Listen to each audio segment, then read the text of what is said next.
Welcome to Never Split the Party, where did I already say the rules are made up and the points don't matter? I don't remember. More The copyright roles don't matter. You infringement. did it wrong, Dustin.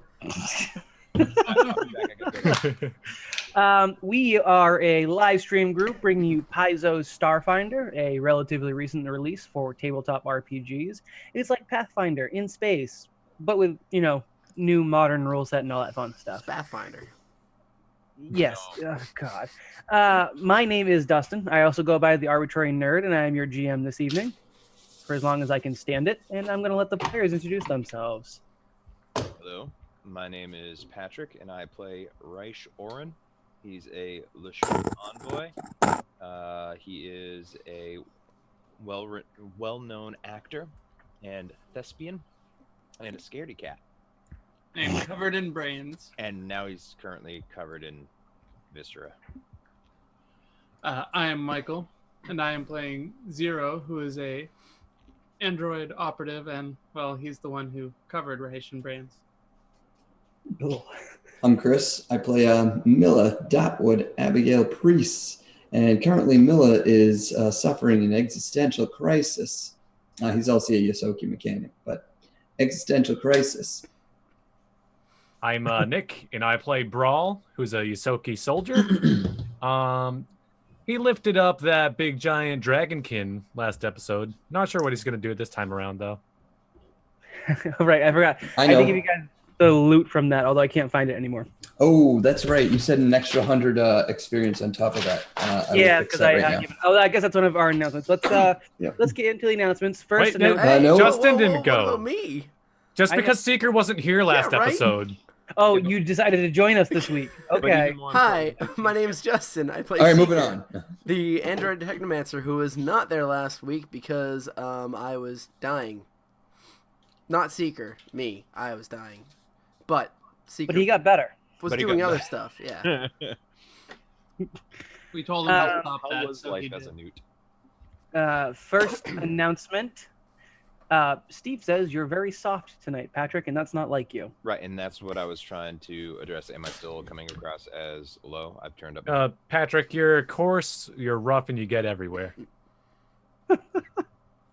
Your sand? You may be soft, but I'm hard. I Coming at think you. were you quoting Anakin Skywalker that time? Of course. Okay. Okay, And it gets everywhere. now. You got worse, I'm actually, assuming- Patrick. You just got worse.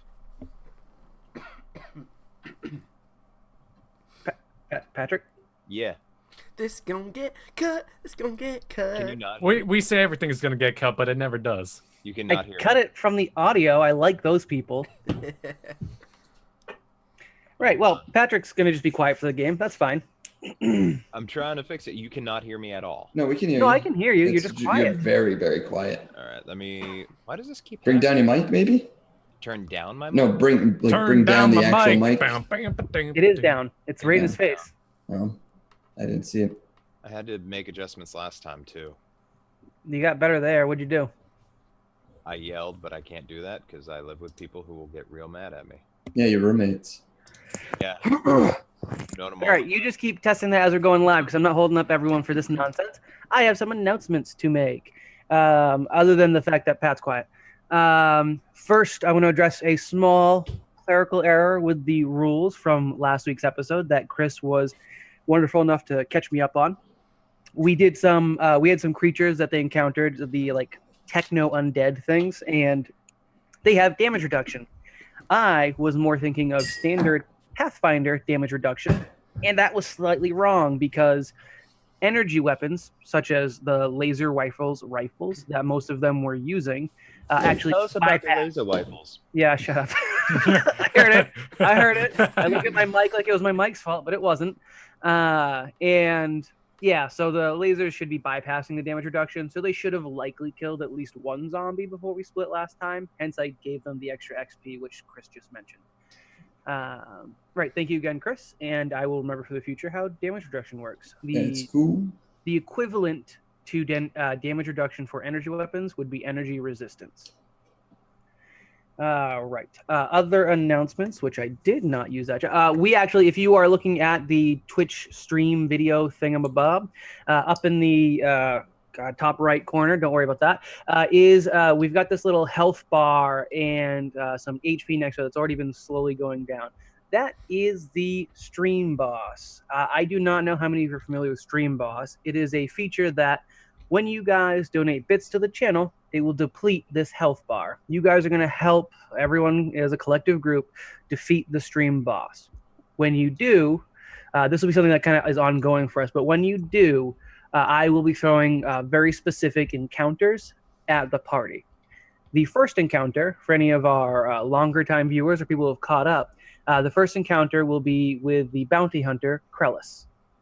So, Ooh, I think, yep. Roddy's going to love that. All right, I quit.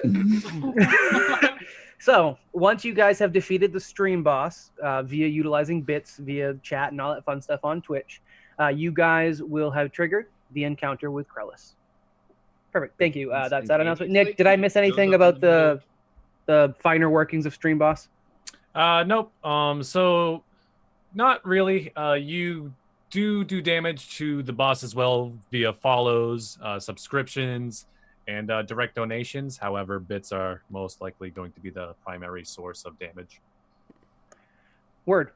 No. And No. That sounds awful because I know exactly what's going to happen. I'm going to be finally presenting the gnome and I, and in the middle of like the second or Krellis is just going to crash through the ceiling. Everyone's going to think it's a special effects again, just like Miller and his goddamned water effects, which I don't was what episode 1 I mentioned.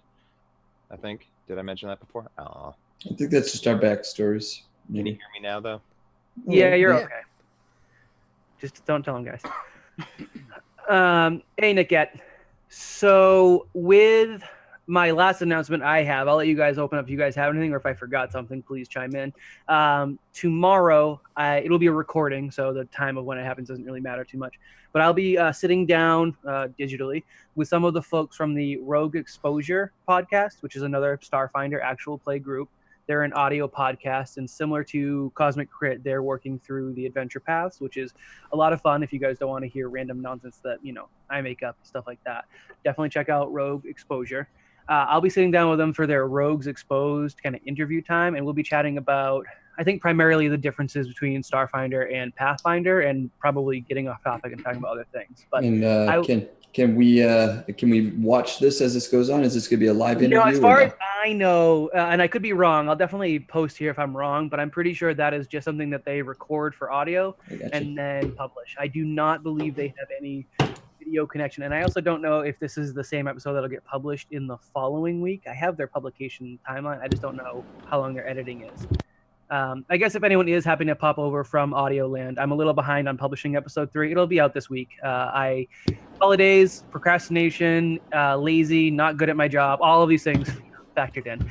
I said, well, there goes my New Year's resolution. I have already broken that, so you guys witnessed that on stream. And does anyone else have anything for announcements before we get back into a recap? CJ.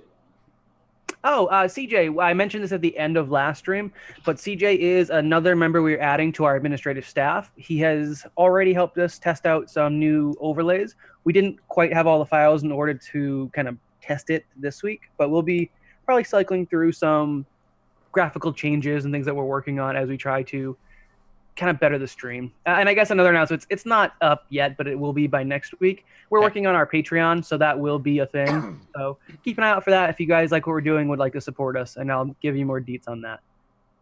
Other announcements, please, guys. I got nothing. That's it. Perfect. All right. And moving on into the recap, Rye, would you like to sing us a song?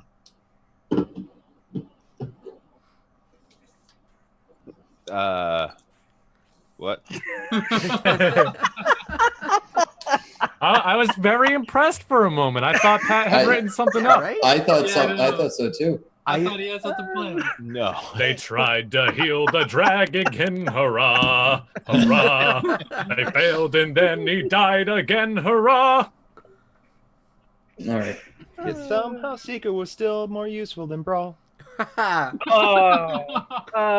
Actually, still probably no. All right. We Seeker had. I want to reroll my character. No, don't do that. Seeker had wandered off following a butterfly. As he is wont to do. I'll actually get to that in a second. The party encountered a wounded/dying dragonkin. They attempted to give some medical aid, but the wounds were too severe, and then they found out the being was infected with some sort of organic, technical gunk, and they found out through some communication with the dragonkin's partners that was not a good sign. They ended the dragonkin's life After he belched all over Miller and sent him into an existential crisis. Yeah, he did happen to shoot some acid fog or acid spit, acid breath. We're gonna go with that acid breath over at Miller, which was exciting. You guys then got into an encounter with some more undead that were created by that organic, technical black gunk. That fight didn't go so well because they were so uber resistant due to my rules issues. You guys decided to bypass the encounter after a couple rounds and dived headlong into the swamp, charging deeper and deeper into the middle. Seeker catching up to you guys as you began your quick march into the swamp. And you guys have made it to a crashed starship, which was your objective. It is a pretty beat-up, medium-sized ship. It's not much bigger than your ship. An older model, very heavily damaged from the crash. And there is a Vesk pinned to the wall of the starship by some sort of spear next to the door to enter the ship. And that's where we're going to pick up, except I need everyone but Seeker to take their headphones off, please. Hold on. Yeah, that's good. Real quick, before you do that, can I just verify something real fast? Sure. So, the day that I am unable to make it to the stream, my character gets locked in his room for 4 days with dirty clothes, with the gravity consistently changing, with the robot being reprogrammed to hate my butt. And Do you know that? people talking. Yeah, well, I saw, but no, I'm not going to act any differently. And then just general tomfoolery. When Justin can't make it to the stream, he chases a butterfly and shows up unscathed, and I'm still covered in brains. How do you know it's unscathed? Yeah, we were about to take off our headsets. Because Dustin likes you more than he likes me, of course. Well, I mean, everybody there you go. likes You me more just than they like answered you. your own question. I hate all of you. That wasn't even a question. It was more of a statement of fact. All of that was a statement of fact. Yep. He took his headphones off. All right, let me make sure everyone has their headsets up. I have to. How do I make the video bigger? Oh, curses! I'll just watch Twitch for the slight delay. Oh, here we go. Headphones off. Headphones off. Okay, perfect. Me too. Seeker, could you reiterate for the Twitch stream what you had sent as a message to Krellis? This was during the transit, during the aforementioned episode where Patrick was not present and Rye was locked in his room. What was you had sent a coded message to Krellis? Yeah, I was basically just asking Krellis who might be after us and if he has any information on Cosmos. The mercenary, or not mercenary, more like hitman sort of. It's a secret assassin organization.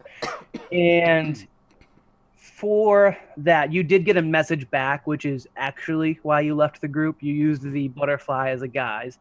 They know that you have a predilection for wandering off anyway, so it wasn't that much of a stretch. And you got the response back. It is in text. It was just a text response because that's easier to encrypt. And it says, in terms of who's following you,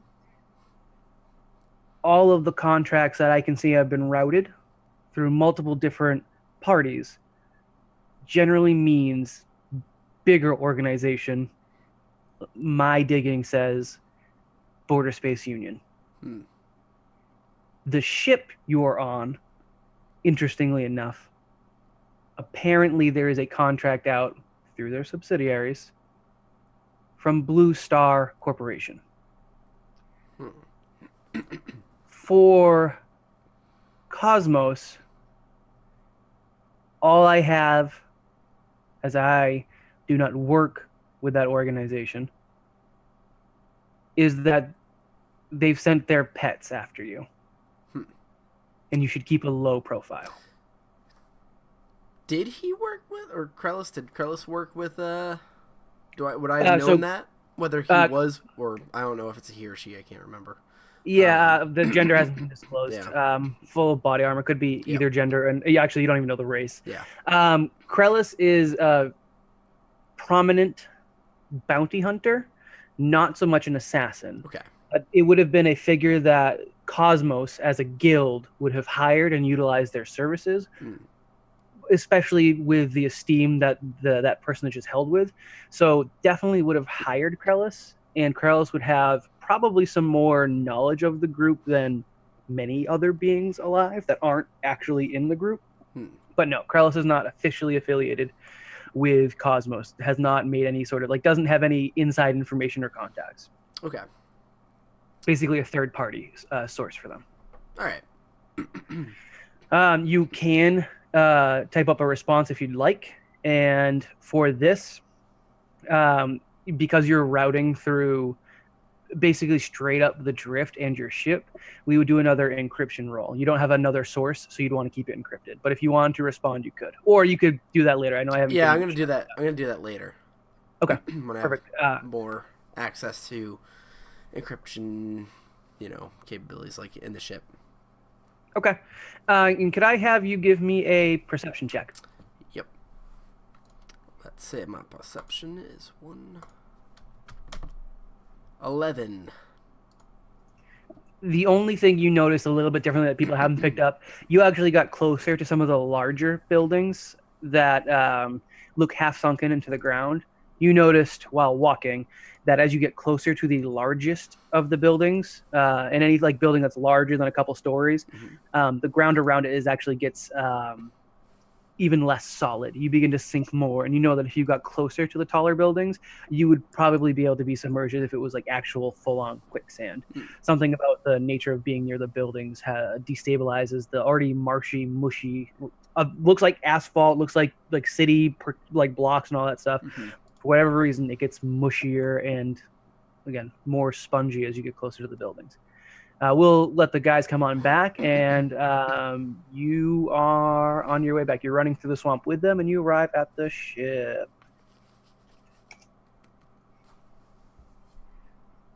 Come on back, folks. Come on back. Oh, God, what has Nicholas done? Howdy. What have you done? What is that? It's tape. What? You're going to regret everything. Yeah, I'm going to take it off Patrick? Now. Hi, Pat. Welcome back. How long was I waiting? Or No, how you're long fine. did I mess it up? Not long enough for Nick to be doing what he's doing. Oh, God. Let's just watch as a moment of silence for Nicholas. I'd also like this clipped.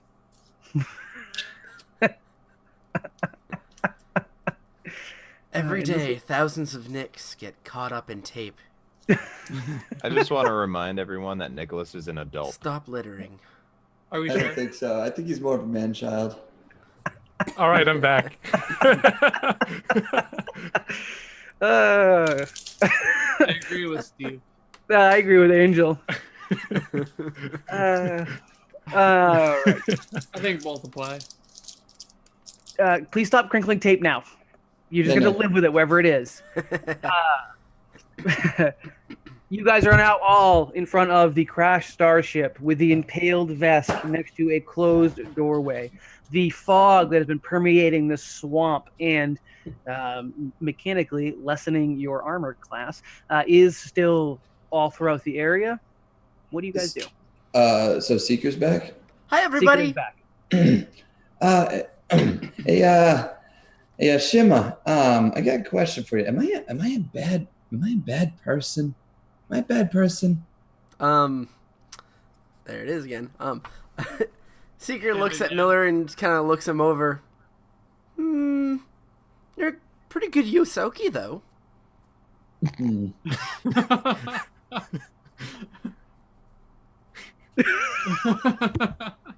Not quite sure what you mean by that. No one's gonna point at that and go, "That's racist."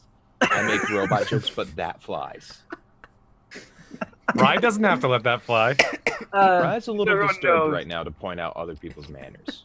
Miller's response was to have be more triggered in his existential crisis. Yeah, that's it. Okay. He just kind of like wanders around. Doesn't even But no, I'd say notice you're that wonderful, Seeker. Yosoki. Doesn't even notice that Seeker was like missing. But am I not a person? That's okay. I'm not. That's not how that works. Uh, Person does not require humanity. Oh. I'm a person and my name is Anakin. I'm gonna do while they're doing that, I'm gonna make a perception check on this person with a spear. Are we sure it's a person? Rise gonna check out a dead body? Ooh, let's see this. How close are you getting with this perception check? Because you guys are probably 40 feet away before it comes through the fog. I don't think that I would be walking much towards it. Is it definitely dead, or is it just pinned? Where its heart would be, even for a Vesk, I'll assume you know. I don't know. Spear has been embedded, and it's limp. Oh, okay. Well, in that case, I'll point at it and go, "Oh, look, another one." And that was your perception check, was the 19? Yeah.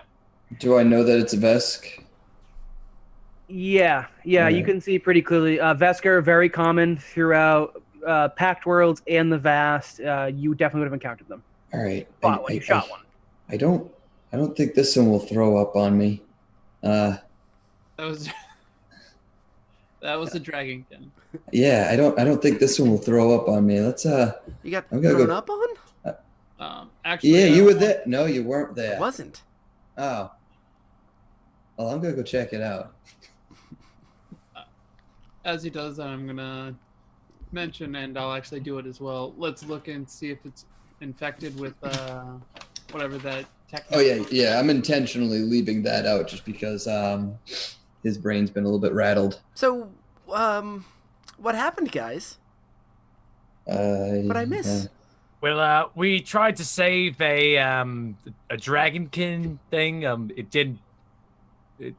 Zero blew its head off. You hear me in the background. It didn't work out so well. So I wipe off a bit of frontal Business lobe. as usual, then. It was already dead when I shot it, or it was undead. I'm not actually sure what this is. We catch up Seeker in the events that happened. Perfect. Okay. Now, whomever is examining the Vesk, are you guys getting closer to it, or are you trying to do like the stand on your tiptoes and not? Miller is, but at the Definitely. as soon as Zero warned him about it, Miller's like, yeah, good point. Kind of puts on his goggles, kind of studies it for a while walking up to it with the rifle.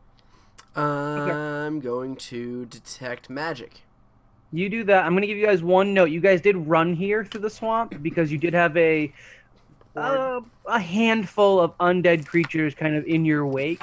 It's not super time sensitive, but this is not a spot to take a vacation. Mm-hmm. I like that. Be aware. And as you guys approach the Vesk, looks otherwise normal other than the spear protruding through its chest, right up until you look kind of behind it. So where its back is hanging loose from the ship, there are thin tendrils of that black, somewhat like like it has circuitry through this black, noxious ooze that is attaching between the thing's back as it's peeling away to the ship itself behind it. And Miller sees this. Yes, yeah. All right, Whoever yeah, is approaching, it's he's pretty firing at the head. I was about to make a joke about it. Yeah, that's fine. Yeah, you fire at the head. This is the second Vesk's head you have melted off of a body. It's true, with the same gun too. Might have to name that weapon. I already do. It's Zapsta. I already introduced it. And as your strike hits it, go ahead and roll initiative, please. Also, roll me damage. All right, And roll me range that beautiful damage. beam footage. 3 fire damage. And let's see, where's my initiative? And 19. Nice. You just you hear That's 22. What's that? 22 total. No. Just only 3 fire damage. Oh. Okay. Sorry, Rye, keep going. Well, I'm gonna wait until I hear. Does that blow the head off of this thing? The blast strikes the creature in the face, causes it to rock back and smash into the ship. And 2 things happen. One, the door next to the ship kind of begins to hum to life. You hear the sound of electronics audibly kind of kicking up, and the door creaks open a little bit, it just parts a little bit, as if the electric started to open it and then jammed a bit. The organic goo behind the creature begins to almost get a kind of a glow to it, and its face comes back from the recoil of the blast, and it's missing large chunks of the Vesk flesh, revealing this gunk, this circuitry-filled black goo caked to the skull and skeletal figure of the Vesk structure. And I need you guys to roll initiative, if you haven't already. Already did. Did I get a detect magic off before that? I did say it before. Yeah, you did. You do sense magic coming from the ship, but it's faint, like an aura almost. Not like the ship is emanating something. That's kind of hard to say. Okay, and what are my initiatives? Who's at the top? It goes at least Mike first because his initiative's higher, or his initiative bonus is higher, but we both rolled 19s. 19? I'm sorry, 0, not Mike. I know what you meant. Sorry, buddy. 0, Miller. Who's up next? Looks like me Seeker with a with 9. Looks like Seeker with 9, Yep. Brawl with an 8, and Rye with a 6. Oof, Because I can never roll above a 9 on initiative. Okay. I'd like to roll above, a 7 at all. Yeah, you did real bad. Let's get roll 20 open. I'm gonna kind of arrange you guys a little bit because that's not quite how I left you. I'm pretty sure that that Nick's die. I don't doubt that he's rolling a d20, but I'm pretty sure each number 1 through 10 is on that die twice. Except when it comes to lifting Dragonkin. Yeah, then it's only 20s. Yeah, then he rolled the right die. Well, you know what that means, right, Nick? Your new weapon of choice is going to have to be Dragonkin. So I just pull a Dragonkin out of nowhere, I lift it, and then I throw it at people. Or I just swing it at people from the tail. Guys, from where I have placed you on the map, can you guys see where you are? Yeah. Yep. Yes, sir. Okay. Within 10 feet of where I placed you, please adjust your pawns. Remember, this is not a snap to grid. Actually, you know what? That seems pretty okay from where I am. Yeah, it's pronounced Isoki. Because I was pretty close. I was approaching with Miller's. I'm fine where you put me. Well, Rye, you went in the wrong direction. What? No, I think you wanted to be somewhere not near the Eviscera. no, that's fine. So that stone, the steps leading up to a building, that's actually the representation of the ship on this map because I didn't feel like finding a new map or building one. And the Vesk is the obviously the token the party. I need to zoom in. The muck, that water in the map, is where the ground is especially marshy, and it is difficult terrain, which is to say it costs 2. It's as if moving through 2 squares. And I think that is good to go. So this creature now looking rather vicious with parts of its face blown off, is active and looking at you guys, and it is Zero's turn. With this, just remember descriptions for the audio podcast, please. Thank you. All right. So upon No more ums. No promises. So seeing this thing come to life or unlife, Zero immediately pulls out his pistol or switches to his pistol, and is going to take a knee and carefully aim and do a trick attack at it. Perform your trick attack. So, what does it have to beat? I believe it's actually a 21. Or whatever its challenge rating is, plus 20. Challenge rating's a bit awkward. So it's the challenge rating plus 20. So whatever its CR is. Yeah, I'd say you did not hit its CR. You are as close as you can get without hitting it. All right. In that case, it's a 23 to hit. That will hit, yes. 2 damage. And this is an energy pistol, correct? Nope. Physical. Physical. Okay. Damn it, now I'm doing it. No, this is awful. Editing the ums out of the audio is going to drive me insane. I should probably just leave them in, let everyone else deal with it, but we do it so much.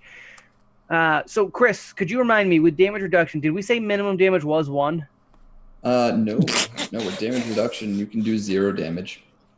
Alrighty then. Your bullet impacts into the creature's flesh, and you can almost see it visibly like bounce off. It flattens and falls to the ground. That, while it was a dead-on shot, did not actually pierce any important part of the creature. Cool. And is that your full turn? Do you have a move left? He should. I do have a move, and I will take... I'll move 10 feet back. Perfect. And I'd like to survey the area to see if any other creatures are approaching. I'm going to go ahead and let you know that no. They are a ways behind you, but they were incredibly slow moving, and you guys were doing decent pace. Like, they were slow moving even if you guys weren't in a mire-filled swamp. Well, they have no about the stuff following us, and more about maybe now that we activated the ships, stuff that in the area might be approaching. Good question. No, not that you're able to see. All right. I'll save you that dread. You don't have to worry about that, but good question. Right. I mean, And this after is you we're talking about. What was I talking about? I'm saying this is you we're talking about, so I Yeah, that's fair. expect some big bad to pop out. Oh, that's Yeah. metagaming. Which is a sin. Miller, you are up again after blowing this thing's face partially off. Oh, he's got to try blowing the rest of his face off. 21. That's a hit. 7 fire. 7 fire, and that's total, right? Yep. Okay. And that is going to make that math. I should really just bust out a calculator for this tiny math, but I'm not going to. Yeah, you have another shot that rocks the creature, and parts of its flesh, peels off, revealing more of the techno-organic mass pulsing, almost like a deep-ridden cancer underneath this thing's otherwise normal skin. All right. And still feeling a bit winded, he's going to step back a few. 1, 2, 3, 4, 5. Going to hang out next to Rye, who, and then he kind of looks, and for his last one movement, he kind of swipes away one little bit of brain matter that's kind of hanging off his ear. Yeah, Miller stumbles through like extra swampy ground that kind of encircles the ship. The all the ground around the ship does seem to be this kind of like thicker, quicksand-like marsh. Rye, were you going to say something about the brain being plucked off your shoulder?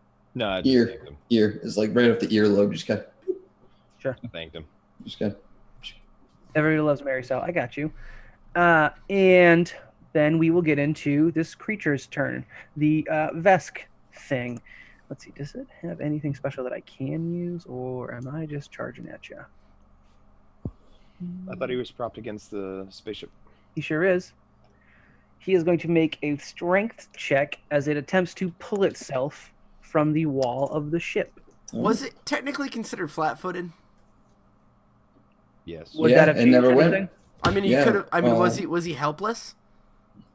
Technically not. Undead can't be helpless. Oh, okay, all right. But and they can't suffer criticals, right? Or Correct. Well, actually, I don't know if that's true in Starfinder. I'm assuming from Pathfinder. Its strength is... I'll take a look. hey, that's something for you to talk about next time you're on that. Next time I screwed up.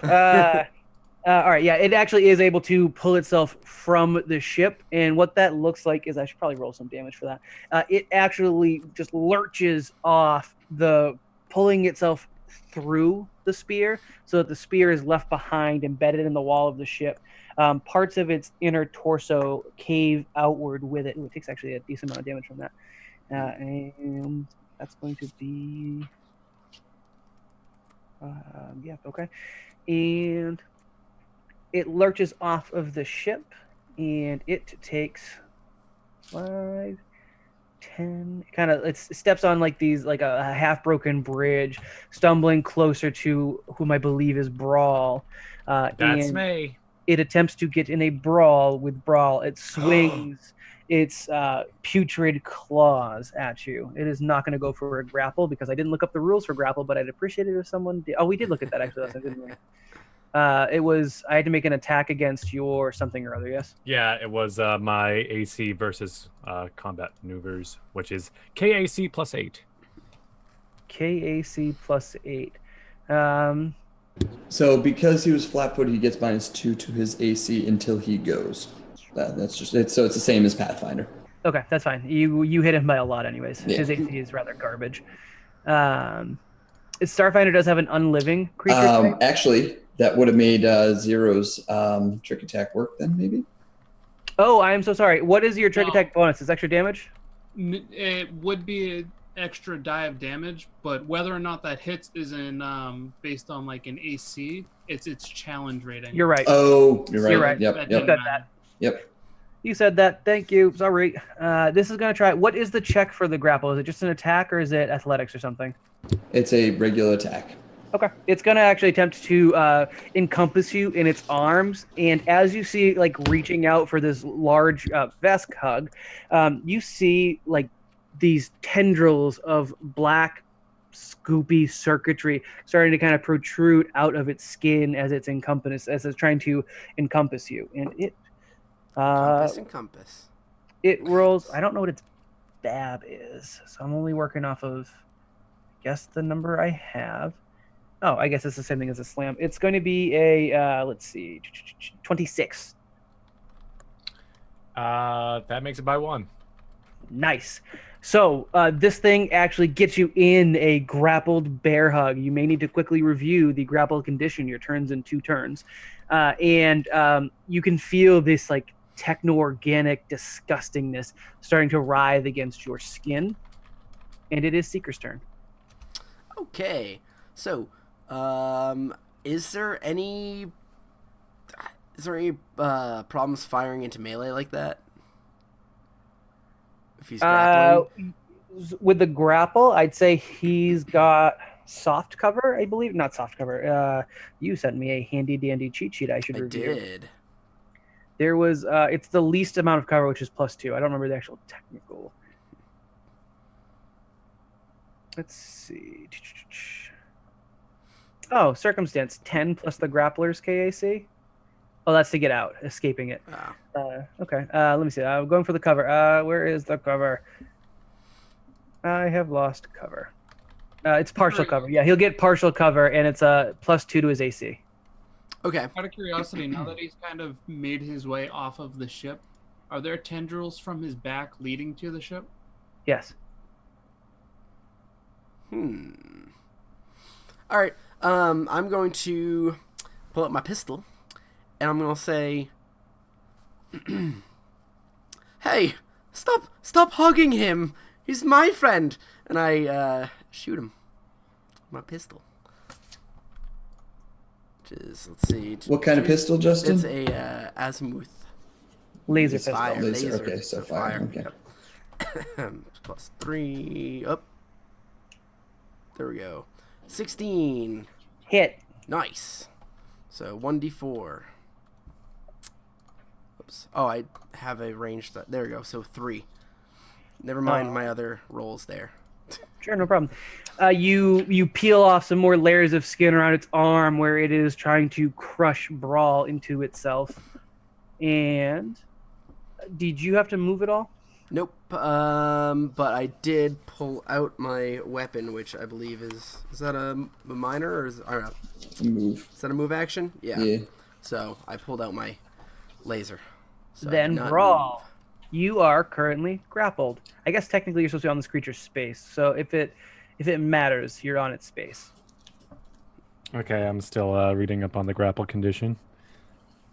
Feel free to let the stream know what that is, because if it is different for Starfinder, it's always a good one to know. One of the big changes from Pathfinder, from D&D, was how they were supposed to make grappling and combat maneuvers so much easier. And I'm not sure I agreed that that was successful as much as I tried it as much as I could. So I either do a standard action to attempt a grapple combat maneuver to break out of it, I guess. Yeah, I have that. Or uses the escape task of the acrobatics skill. So I think I'm going to do that. Yeah, the DC for that, I'll tell you straight up, is 10 plus the grapple is KAC. Oh, I don't want to tell you that. That's fine. It's low. You guys have been hitting pretty low. So it's 10 plus 13. That's 23. It's higher than I thought. Nope. And that was a standard action or a move action? That was probably a standard to escape. Then you are not quite. Yeah, because I can't move. So, yeah. You could theoretically take a. You cannot move or take two-handed actions. You take a -2 penalty to AC, most attack rolls, reflex saves, initiative check, and you cannot make attacks of opportunity. All right, it's fine. Okay, yeah. So yeah, you're good. You will be sitting that out. You're going to be as useful as Brawl. And Yep. Next up is Rye. So I also see the tendrils connecting it to the ship? Where are you? You are. I'm next to Miller. Yeah, you see it. All right. Do they look the same as the stuff that was? Does it look like it's slowing the thing down? Is it an obstacle that it's stuck to the ship, or does it seem unfazed by the tendrils? Stuck to the ship. As far as you can tell, it has been moving with extreme elasticity. The tendrils don't seem to be offering any resistance. Okay. They're even a little like loose. It hangs like a slight droop back to the ship. All right, then keeping those intact isn't going to do anything. Second thing, you said that the door started to hum. Has the door opened? Partially, it cracked open, and then it sounds like the engine motors or the electronic motors got stuck. Okay, but it's not wide enough to get in. Correct. Okay. In lieu of a movement, I'm going to use my very first move action to just point scarily or scared at the thing and just get him. And so that will give everyone a +1 morale to attack rolls made against that enemy. And then the second thing I'm going to do is hopefully not kill the party, because I am lobbing a flame grenade. What? What are you doing to me? Oh no. So this is one of the goblin ones. Yep. Where are you aiming the grenade? I'm aiming between the Vesk and the ship, because I don't really care if the ship stays intact, because we're not keeping it. Okay. What's the range on? I don't know what the range is on that grenade that you gave me. So the range for the grenade, it's a thrown weapon, and that is it has 3x3 grid. I feel like it's generally 20 feet. I think it's was the last one. I think it's 15 feet, and it increases the DC if you throw it further. I think the DC in general though is extremely low. I think it's a DC 5. So if you were to try and throw it, I think it's an additional 10 feet. It goes up by 5. The DC check. I thought the blast radius was 15 feet. We're talking about the throwing range. Hey, Miller, you working on that? Oh, the throwing range. I don't know. Oh, on grenades? Yeah, if you don't mind. Oh, yeah, sure. I got it right here, actually. Oh, never mind. Range attacks with a thrown weapon. With a thrown weapon or a grenade, you can make a ranged attack at a target that is within the weapon's maximum range and in your line of effect. Okay, You add your strength modifier to your ranged attack rolls with a thrown weapon, and to your damage rolls with weapons in the thrown with a thrown special property. Okay. That's not what he's doing. So you're trying to find your range. The range is the weapon has a range just like anything else. Hold on. There's a table. I just don't remember it off the top of my head. It is not melee, not two-handed, not small arms. It should be under grenade. I like having a book now. It's kind of nice. Heavy weapons. Grenades. Okay. 20 feet. What? Yeah, they all look to be 20 feet. Okay. So I'm going to throw 5, 10, 15, 20 feet. This, basically, I'm throwing where it connects the, I'm throwing at the wall where the tendrils meet. That's actually the way that Starfinder movement works is going to be a little bit more, I think. I think you would be doing 5, 10. You can you can get right behind the Vesk. You can get directly behind the Vesk with 20 feet. Yeah, because 2 diagonals. With thrown weapons, you do that? It's how they measure range. It's not about moving, it's range. It's the distance you're covering because 5 feet cubed squared is weird.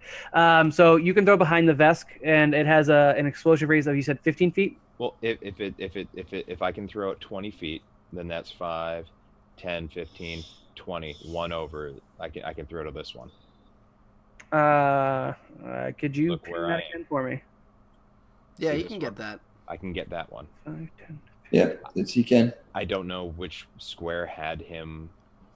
He was. That's fine. Yeah, that's fine. Do that. That will be Right on close the other enough. edge of the And bridge. that will encompass this pretty much everything except for him.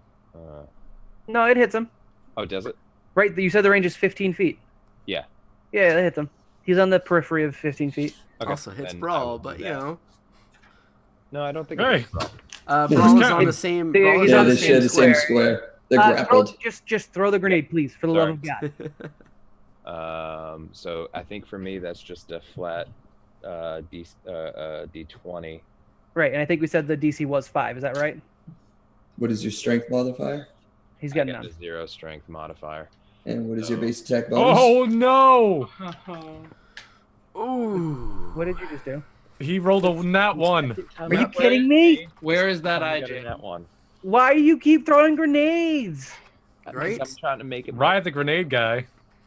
All right, so what happens is Rye pulls up with this gaudily painted hot rod styled grenade. And as he does it, he has an immediate flashback to the first time he used a grenade in a live combat situation. And you may remember this in episode 3. He dropped said grenade behind him as he went to throw and caused a terribly gruesome death to a figure, a being who had more or less surrendered to him already. If you haven't seen that death, if you haven't witnessed it, I recommend going back because it was particularly gruesome and all Rye's fault. Unfortunately, this time I don't think he kills anyone, but the grenade, the thought of it happening that first time, makes it comes to life. He drops it again. Butterfingers slips it right behind him, and as he throws an empty hand, he knows. He already knows, and he needs to roll me a reflex save, as does Miller, as does let's see. So it's gonna be Brawl. So it's this plus well, no, 6 technically for you're on the thing, so I need to see if that's actually. I'm gonna say he's dropping it here. Let me. Basically, away from where he was throwing it is kind of what I'm doing. So I need to get the measuring tool. So he drops it here. He actually does not hit the Vesk or Brawl at all. He just hits himself and the wounded Miller. Yeah. First of all, I know that was a critical failure, but usually what would happen if somebody were to miss a thrown weapon is you roll a 1d8, and that determines which square it lands on. Yeah, I've got the miss. This was our lovely critical fail. Yep. So this eye jamming mofo has damage. Not even Just for the people at home to know. What's the DC save on this, guys? I have no idea. What item level is it? 1. It's, It was basic. 10 plus half the grenade. So, I 11. level plus the dexterity modifier. Of the person who threw it? 1. Yeah. All right. 1. So 12? Yep. Sorry, so it looks like you guys both take half damage. And could you roll the damage for a what was it? The incendiary grenade? What is the damage? Oh, what incendiary? Sure. Yeah, 1d6. So, 1d6 flame. Okay, so roll 1d6 and you guys both take half. 1. You guys take 1 flame damage as it like gets sucked a little bit into like the marshy ground, which actually cushions some of the blow from igniting you both. It's also yeah, most Miller- likely goblin made. So Miller is now actively screaming. This actually does hurt him. Up until this point, for viewers, Miller has only taken stamina damage, which is to say nothing has actually hit his actual pool of health except for this lick of flame. This is the first time I think any of the players have taken actual damage, if I'm not mistaken. No, I've taken have. damage. Oh, never mind. You guys all suck. My bad. My bad. Right. So yeah, you take 1 point of fire damage, and it looks like Rye actually just takes some stamina damage. He tries to like kind of duck and roll away from it, and you still have a move action, I think. Oh no, you used get him. So it is top of the order. Zero, your turn. So seeing that my pistol did nothing, I'm sorry about that. Zero is going to try to use some of his ammunition, the powder inside of it, to set the creature on fire, specifically the tendrils coming out of its back. So you were able to do that with the Vesk because it was a stationary thing. It wasn't like an actual like in the fight. You have literally 6 seconds. I'm not really trying to do it on it. So like I understand it might take multiple turns, but that's what I like to try to do is to the tendrils, not to the creature itself. Yeah, you have to break apart your ammo. You have to get it like in a place where you can get it onto the stuff, and then you have to ignite it. I'm going to say that honestly, in combat, if you were to do it like out, you would be also severe, like taking like opportunity or giving it opportunities to make attacks of opportunity. It can't do it while it's grappled, but I would say this is not something that you'd normally do in combat unless you had something pre-prepared. In that case, I suppose I'll just try to shoot it in the head. Make a perception check for me. It no longer has a head. It has part of a head, skull. Yep. Nope. 7. We have our second eye jam of the night. This Did you one's also roll a 1? yes, he did. This one's an actual eye jam. Shooting it seems like it's the best idea. Do you have any energy weapons? Nope. All right. Try your trick attack. See if you can get some extra stuff in there. Can you do trick attack? I did the same as before. 21. Shoot it or something. And a 22 to hit. You hit. Can you roll me some damage? 4. Yeah, that should do some damage. I have to recheck it. 1. yeah, single damage. Yeah. All the single damage. Yeah, you got a single damage. Uh-oh. You guys are just pinging into it. And that brings us to Miller. Um, Oh, wait, I'm so sorry. Zero, did you want to move? I don't think I gave you the opportunity. I'm good where I am. Okay, sorry. Keep going, Miller. so he just kind of he looks up at Ryan and says, "All right, you know, you can remove your own brain matter. You can. I'm done. I'm done." And, This is Miller's origin story. Takes another pot shot at Vesky dude, and is too distracted to do jack. And takes another step back. Wait, I lied about its armor class. When you have the grappled condition, which it has, it's actually -2 AC. Mhm. Yeah. It's rolled a 9, and its EAC is only 11, so you actually hit it. Oh, all right. Sweet. All right, so 3 fire. 3 fire. All right, you were at least whittling it down, and that brings it to its turn. And this is the first time that you guys kind of see something like this from these creatures. Its entire, like, underneath the vest skin begins to bulge and crawl, and it's also slithering its way under the skin towards the grappled Brawl. Brawl, you kind of just feel stuff pulling out and sticking to you. I need you to make me a Constitution save. Oh my God, you're doing. It's Robert Loggia. Not a Fortitude? I don't. Would it be Fortitude? Yeah, I mean, I fortitude. would think so. Constitution Please be saves. Fortitude. It's my best save. I feel like most saves that involve Constitution would be. Yeah, well, I mean, Yeah. fortitude is a Constitution Yeah. save. Oh, did I make it up? Oh, I think so. I mean, My bad. My bad. Yeah, Fortitude. What am I saying? Don't mind me. I only run this game for 4 years. It's fine. Or well, 8 years. How's about an 18 Fortitude save? Oh, apply your Constitution to Fortitude. All right, yeah, my bad. I just switched up. Fortitude save. And I'm sorry. Could you say that again, Brawl? How's about an 18? An 18 is enough. So you hear in your mind basically static screeching. You hear a shrill voice trying to say a name. Can you roll me a perception check to see if you get the name? Oh, what?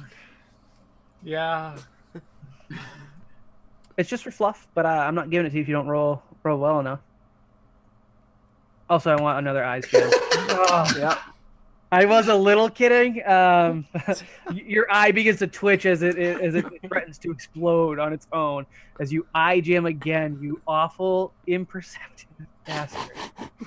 I even took the +4. I took the rank when we leveled, so maybe I wouldn't roll nat ones. No, it doesn't. That's not how that works. And, I know it's not how it works, but come on. the name it's screeching is indistinct. However, it doesn't manage to do anything. That was its combat maneuver. So you did at least. You know what you've done? You've made a wonderful decoy, and it's Seeker's turn. All right. So Seeker is going to move away a little bit. He's going to take up position a bit to the south, a little further away from the Vesk, and he's going to take another pot shot at it with his... Are you sure you laser. don't want to use magic missile? I am sure, because I don't want to waste all my magic. All right. This thing is not even. It's not even at half health yet. Use your magic, please. Don't we get our spells back on just the 10-minute short rest? No. No. No. I mean, okay. I do have batteries that I could use to power my magic missiles and stuff if I wanted to. I shout out at Seeker. Conventional means don't do diddly. And I shout back, "No more grenades for you!" Fine. Fine. I've been itching to shoot something with it anyways. So yeah, I'd recommend you also decide not to move. We'll retcon that because you get an additional die if you don't move. Yeah, that's true. It's not is going true. anywhere. It's got brawl grapple. Yeah, it is grappled. I was just worried about it kind of slithering towards me. I don't really like that. Okay. Anyways, yeah, so magic missile time. I'm going to be doing 3 missiles at it. Let me just remember here what the... 1d4 plus 1 each. Yes. I don't think I need to do any sort of... No, you don't. No, you hit. So it always They hits. Alright, so 1, 4, plus 1. Someone's fan has started picking up a lot, or something. 3, 5, and 3. So that's 11 damage. 11. Yep. That Well, brings up- 3, 5, and 3, because... Someone has there's a any- very small plane flying in their room. damage reduction or whatever, you know. No, magic bypasses the damage Yeah. reduction, so you did just fine. That's why I wanted you to use the magic missile. You have officially blown parts of its back off as the magic missiles kind of arc around Brawl and embed themselves into its back.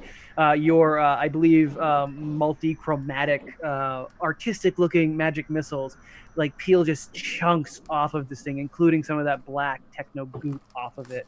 And that brings it to Brawl's turn. Well, Brawl's gonna try to. You are, I believe, able to make attacks with a single fist. Well, so on its last turn, was it attempting to keep the grapple? I know it Ooh, did I the forgot to thing, make a check whatever for it that. I'm happened. so sorry. So What is the continued grapple check? We might see if you broke out. That's my bad.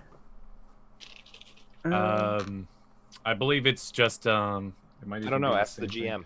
No, I don't do the rules. That's Chris's job and Michael's job. What's the deal for keeping a grapple in Starfinder, guys, or maintaining a grapple? I'm looking. I'm trying to find it. Okay. Chris, I think that's when you renew a grapple, you can remove one. Calm Another down. grapple combat maneuver. Yeah. Oh, really? Yeah. All right. Let's say we're just gonna do it again then. God, that stinks. That's not easy against. Ooh, it actually rolled a nat 1. So I'll say Hallelujah! as its goop was attempting to get on you, you're like nope, and you get right out of that. So you are not grappled. You are next to it. And had I gotten you with its attack, I should not have. So you are good to go. It needs to be grappled for that effect. Okay. So you are out and in the clear next to this thing right where your token is, and you are good to go. All right. So I feel like after this, it's a good time to use my dragon's glands. Yeah. Yeah, buddy. I feel like Miller wouldn't be excited about that. No, he wouldn't. Chris is excited. Miller's having flashbacks from 7 minutes ago. Miller's just not Especially if it's liking acid. life. And then, so this is a 15-foot cone, as with most breast attacks. Breast And, yeah, breast attacks, go! It's just for Those are the fun. best attacks. And that's gonna be 3d6 damage. Chris knows. Oh, does he? And what element is this? As you This The is little- a cold breath, so a breath of ice. So this little Yusoki gets out of this grapple and like lets through like an epic like anime scream, arms arched back, opening his little rat mouth, his little rat fangs, and a billowing cloud of like frost, hard air smashes in to this organic, virusy, undead-ish Vesk. And that's a 10 Damaggio. 10 damage, peels more chunks of it off. It's still standing, but the frame of it, you're starting to see the kind of porous skull or skeleton figure of the original Vesk, and it looks like the virus stuff has been almost like pouring boring holes into the bones, and as you kind of blow it away, you're revealing just more and more of the porous bone. That was probably just one action. You can move if you want. I think. So what is guarded step exactly again? It's Is that a just a- 5-foot step without attack of opportunity. Okay, then I'm gonna take a guarded step back. They just basically rebranded 5-foot step. Well, 5-foot step used to not be a move action. It used to be like a Bonus action. So it wasn't quite a bonus action. It was weird. It was if you haven't moved. Yeah, it was strange. Let me see. Okay, yeah, that's good. It does get attacks of opportunity, so it's good that you did that. And that will end your turn, making it Rye's turn. Who is muted? Oh no, nope, there you are. I am thinking my movement is what, 30? 30, unless you're walking through the watery stuff. All right, so I can go 1, 2, 3, 4, 5, 25, and then diagonal like this. Let me, I guess, open up roll 20. And so what you do is you So kind of I'm like moving- hop and skip over some of the muckier ground to get closer to the ship and behind the Vesk creature. Right. And close then to I the start, I take, hold on a minute. He's smiling, which I don't like. Yeah. Yep. The anticipation's killing me. Hold on a minute. All right, so I say, I've seen this in the pictures. I know it works. And I take out the one that Natsab called Boom Boom Grenade. And I lob it round here-ish.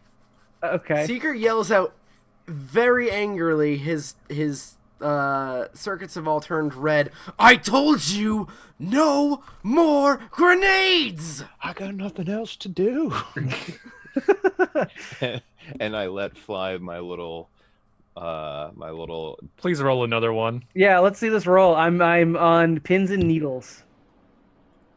I get a +1 because of. Have you guys all been adding your +1s? They haven't needed it, but you would actually need to use get 'em again. Get 'em resets at the beginning of your turn. Oh, does it? Yes. Never mind then. I don't get a +1. Very close. Very, very close. He got a 3.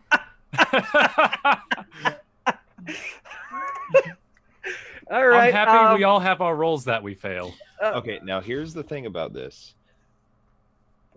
It just goes off in one. Yeah. And you're putting it here. Correct me if I'm wrong. You pinged right here, So no matter what, he's gonna get hit. but you pinged here. Yes. Yes. Okay. So do me a favor. Roll a One is here, and it goes around clockwise. Roll me a d8. I want you to be the arbiter of your own doom. 1, 2, 3, 4. So you actually get it where you were attempting to throw your original. Not really. You get directly behind the Vesk. In fact, you throw it into the mass of goopy tentacles that are connecting it Miller. back to the ship. Whoever's Let's see. Can we get Miller? No. Miller is You're fortunately only getting yourself. out of range. Oh, You are good thing I not. stepped back You're getting one. me? No. It is. It's no. I'll say no because 15's here. No, you're fine. No, you're You fine. feel the heat of the blast. Yeah, so everyone feels the heat of the blast, basically. However, only Rye and the Vesk creature take the full brunt of it. I believe that's a reflex save still, even for this one. I don't know if he gets one. I know I do. He would. And he should make that, because that's a crappy... Nat 20. I finally got one. Yeah, I don't... there's no critical success for this, so you'll take half damage. So roll your d6 of fragmentation grenade. And what is this thing? Does this thing have a reflex save? All right, so I take 2 then, because it's round up, right? Correct. Yeah. Correct. And this thing... It has a perfectly fine reflex. It also takes half, so it takes 2 damage, and it is still kicking. You did manage to blow the tentacles that were holding it to the ship completely off. That It was is the goal. no longer connected to the ship. Does it look like he has any sort of visible? Some of the light, some of the light, like the little like circuitry inside of it was lit, giving like a nasty dark glow blue, has kind of died down. It is still up and moving, but it's no Well, there longer you got a glow. If we beat him, it's because I severed that tie. I just saved the whole world. And it is Zero's turn. Please finish this. Not with my weapons do for damage. So I'm going to actually Seeker's right next to me. Yep. You're using a flame pistol, right? Yep. I'm going to ask you to let me have it. You could just acquiesce it for a second. Yoink. In fact, you know what? Intention is to You take reach the- over and you just kind of grab his hand and pull the trigger through it. Yeah. Just you look at your pistol. You're like, no, and you just reach over and pull the trigger with his gun. I'm okay with it. All right. Make your attack roll. And since it is a single-handed weapon, I'm going to attempt a trick attack. Fine. And nope, none of those are working. I have ridiculous bonuses to that. I know. Plus 14, still not enough. All right, and that's just a D4, right? Yeah, it should be right. All right. Oh, I rolled a nat 1. But, that's, what's the hit. +5? Yeah, it's still a miss to hit. Yeah, what is the No, +5? What is it? The first roll? Oh, I'm sorry. Yeah, never mind. No, I rolled a nat 1 on the attack roll. So what happens is you actually, instead of beginning to pull the trigger, you just slap the pistol out. You're going to do like a really cool trick about it. You're like, I'm just going to grab it, flip it around in my hand, and shoot it. And instead, you just like slap it right out of his hand, and it hits the muck right in front. So it's actually getting into that kind of like especially soupy ground. And you technically have a move action if you want. Use that move to pick it up and give it back to me. That's actually what I'm going to do. And when I hand it back to him, he'll be like, You should have just let me have it. I was thinking you just grab it. His fault. That was my fault that he didn't. But yeah, all right. I like that. He completely shunts the blame, leaving it to Miller to kill another Vask. So Miller is watching all of this transpire. Mouth agape as the flames just kind of lick his nose from the grenade. Just watching as his teammates fail miserably at passing a gun, and Miller just sits there. Am I cursed? Am I cursed? What the hell is? So he kind of aims and does a full round attack to take off 2 shots. So it's gonna be this -4. It's not even aiming. He's like, "Am I cursed?" Letting it off into it, like just shoot it. Yeah, and missed on both. So it's -4, right? Yeah. So you rolled an 11 with KAC -4 from your bonus. It should still a 12, right? They both -4. So Yeah, but 11 -4 is 7. 13 -4 is 9. Oh, my bad. I'm doing the math wrong. You were Yeah. right. So and it's not flat-footed or anything like that. It's not. To which Miller says, "Yep, I'm cursed." Then you hear Reich from the background. You sure as hell ain't blessed. I'm taking your grenades after this. From my cold dead hands. Yeah. No, you will do that yourself. I guarantee it. Yeah. The creature stumbles back. It stumbles back towards the ship. It like drags one of its big, like nasty claws against the wall as it approaches Rye. The tendrils from the ship begin to cling back onto its hand, and with its other hand, it comes and swipes down at Rye. That is going to be an 22 versus your KAC. My KAC or my combat maneuvers? Combat KAC, maneuver. it's smacking you. Oh, yeah, he he's gonna hits me. slam. What's our negative? Is the negative like that gone hits. up at all? What was that?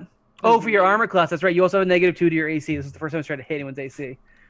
So I'm gonna say this probably definitely hits, and it's rolling. Oh god, that's not that bad. 7 points of bludgeoning damage as its hand just clobbers you, kind of trying to bounce you into the ship itself. Great. Has that actually gone through your stamina yet? Are you out of stamina? No. No, so you're doing fine. You're able to kind of like fend it off without taking any serious damage. Seeker, you're up. I don't want to have to use another magic missile, but if we want to kill this thing now, I'm gonna have to. You hear me go, yes. All right, Seeker just yells over. You better be thankful for this! As I, just launch off another 3 magic missiles at this goopy, weird thing. Describe your kill.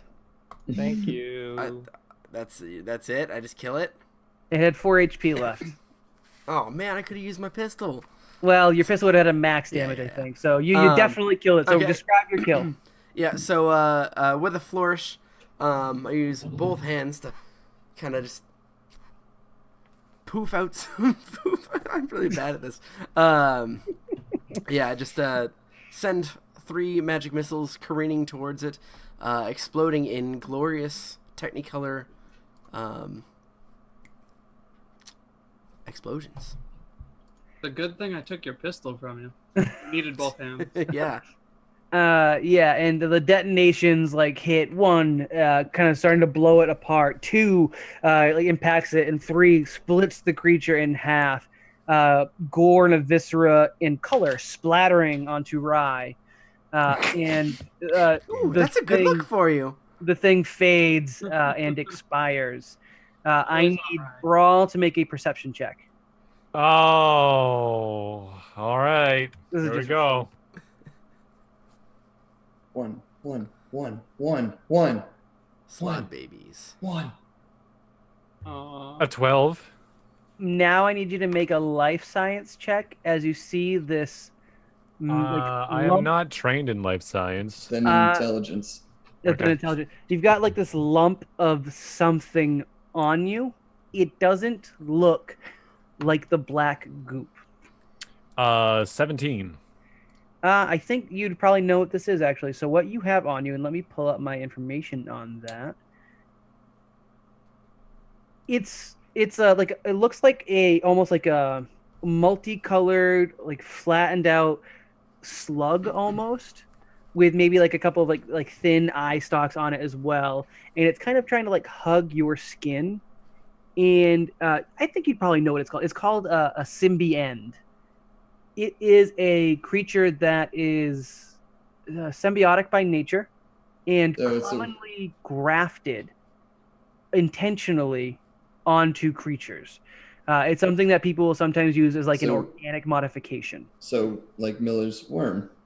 It's a slightly different breed than Phyllis. Phyllis is a type of symbiote as well. This is like an independent creature that does exist on its own, and your modification kind of doesn't.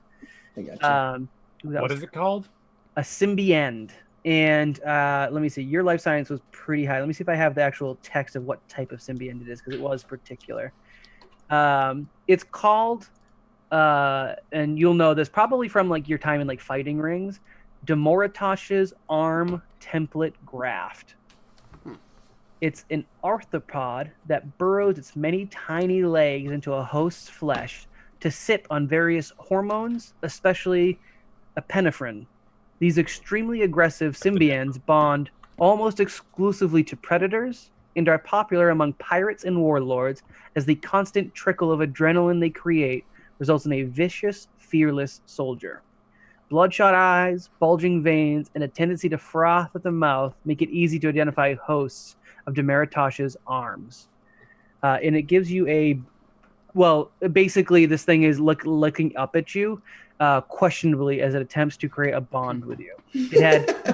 While you had been hugging the undead Vesk, this creature dislodged itself from its previous host and is attempting to connect to you. Does Miller see this? Make a perception check. 21. Yes. He immediately exclaims, "Oh my!" What was that, Dusty? You see, he sees Brawl's like horrified reaction as this thing is on him, and then like slowly recognizing what it is. Do you want me to tell you what what it does to you or not? I'm just gonna go for it. Perfect. Your EAC and KAC increase by 1. You have a +4 morale bonus to athletics and intimidate checks. Morale bonuses do not stack. So if you have a different morale bonus, it's whatever's higher. You also get the unarmed strikes deal lethal damage now. I think that already did for you. They don't count as archaic, and you gain a unique weapon specialization that adds 1.5 times your character level to damage. You also gain the ability, which I won't describe right now, Frothing Rage once per day. You become a berserker. I'm not. It's in the Alien Archive, this creature, and I'll let you read through that. Okay, can you send that to me somehow? Yeah, I'll take a clip of it right now. The drawbacks are a -2 penalty to intelligence-based skill checks, diplomacy checks, and will saving throws against effects with the emotion descriptor. And it fills in your brain and arm systems. Not that that really matters. That's only if you're trying to, So yeah, that penalty is always prevalent as long as you have the creature on you. Okie dokie. All right, and let me do this clip so that you have it, and I will do that right into the Hangouts. Miller is actually ecstatic for you, mostly because he finds the creature to be quite adorable. I just like the thought of this creature about to burrow into my arm, and it just looks up and goes like, Can I? Well, it is. Eyes kind of shift back and forth. It's not quite like a like, takeover deal, and you feel like little quick pricks that quickly the feeling fades, and it is now a part of you. He's like, this seat taken. They communicate emphatically, so in your mind you have an immense feeling of relief. Okay. Yep. Perfect. Moving on from that, you guys have killed the Vesk. Our friend Brawl has a friend, and you guys are standing in front of a slightly frayed from your repeated concussion blast of grenades starship that is also already broken to crap. I'm really surprised Rye didn't lob a grenade inside of the ship because I really thought that's why you approached it. But yeah, you guys are here. We still have 40 minutes of game time, so we're still good to continue. So I'd like to, or actually, I don't know if Miller still has one, but I remember you making a torch. Do you still have that? No. As soon as I got belched on, I dropped the torch. All right. How much of the tendril is left? The tendril on the ship itself? Yeah, like I remember you saying it got detached, but is it still there? Yeah, on the corpse, no. On the ship, there's like a faint like layer of these tendrils covering the ship. Well, we could make another torch. Right. Yeah, making fire is not your problem. Yeah. So I gather anything around that I can use to make a torch without using like clothing or anything like that, and would like to make a torch to start systematically burning the tendrils away. They retreat into the ship's wall as you approach with open flame. All right. But you clear anything as you go. That's fine. But they do seem to retreat into the ship's walls.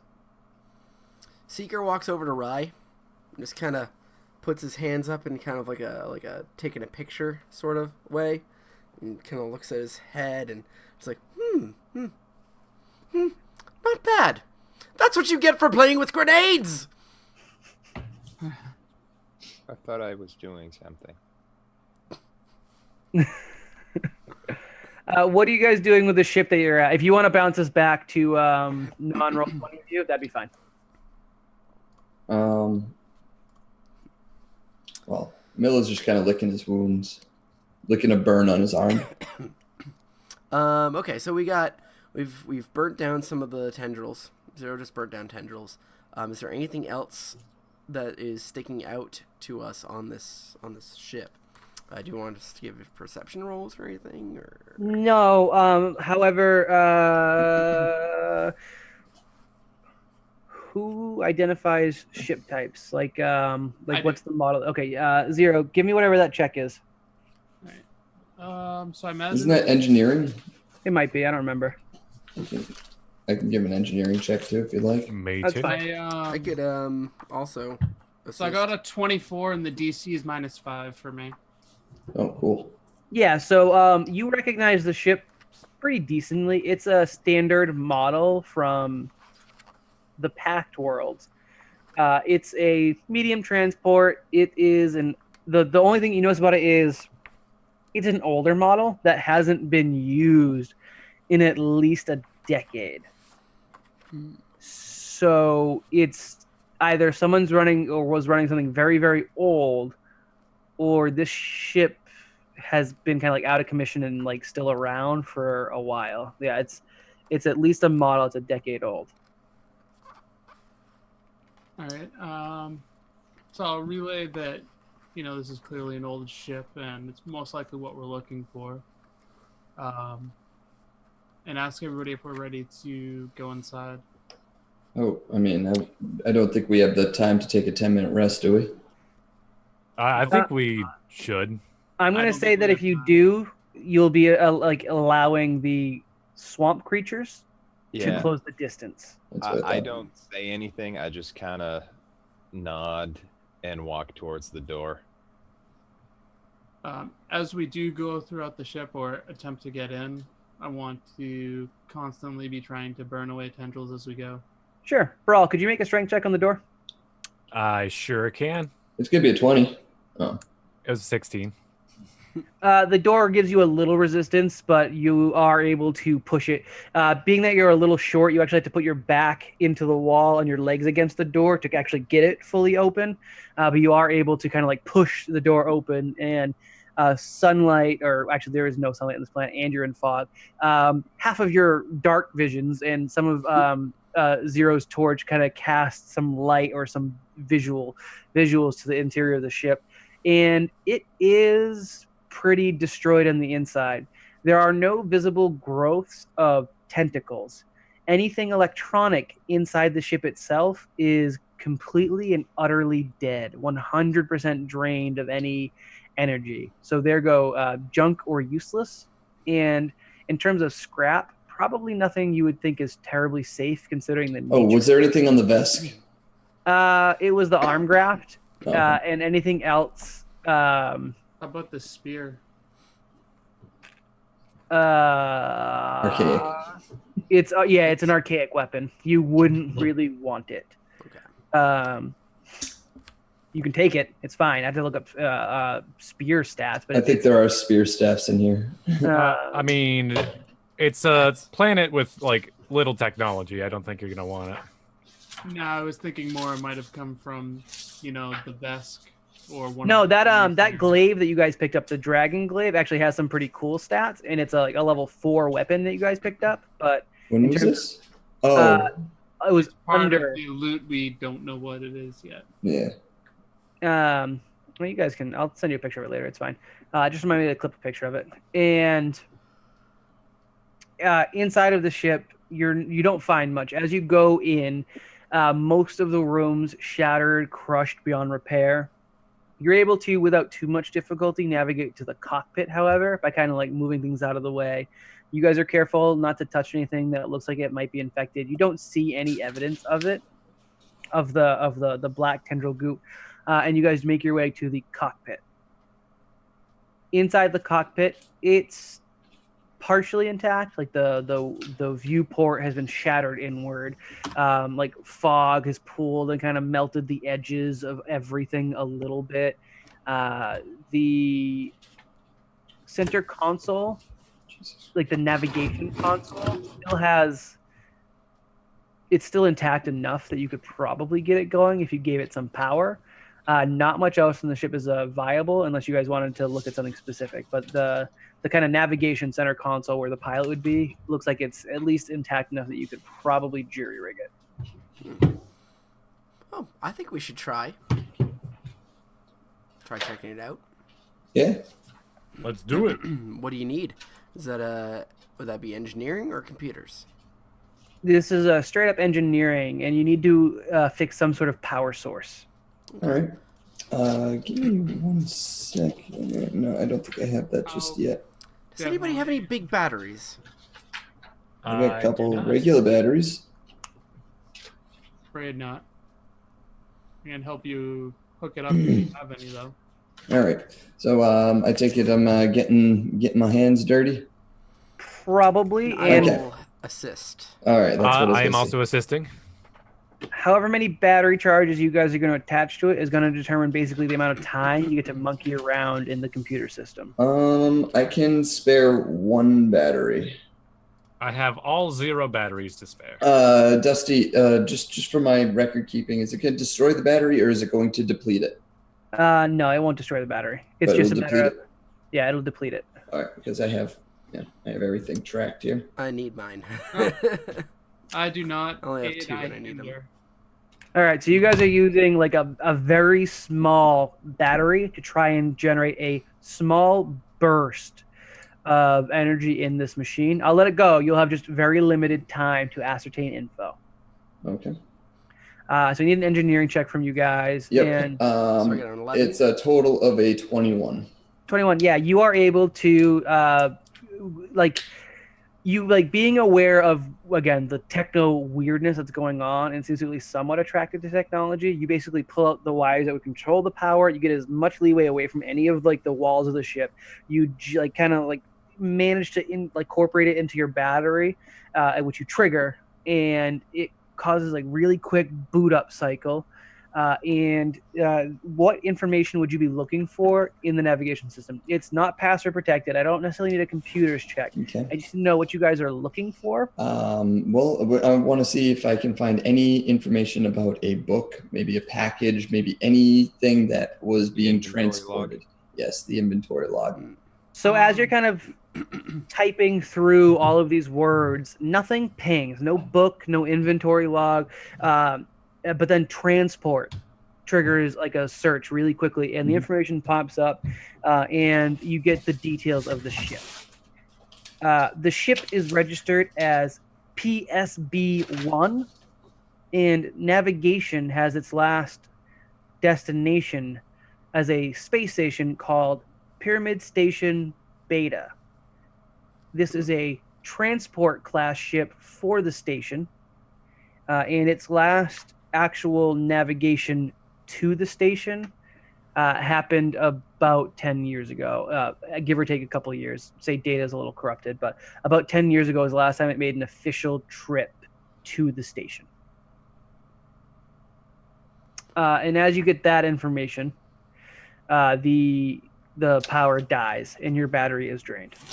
Are we aware of Pyramid Station Beta? No. Okay. Well, I'm guessing PSB stands for Pyramid Station Beta, and that this is ship number 1. Did you guys know there was a Pyramid Station Beta? I was not familiar.